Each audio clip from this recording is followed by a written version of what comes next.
Hello everyone. What is the estimated average salary of a cleaner in Turkmenistan? The average annual gross salary is $2,160, or roughly $180 per month. After tax, the average net salary is $1,922, or about $160 monthly. In Ashgabat, the average annual gross salary is higher at $2,700, about $225 per month. The average net salary there is $2,403, or roughly $200 monthly. Pay can change with experience, qualifications, workplace, and shift patterns.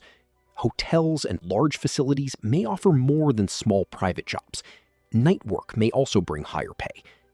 These are estimates because occupation-level survey data is not available.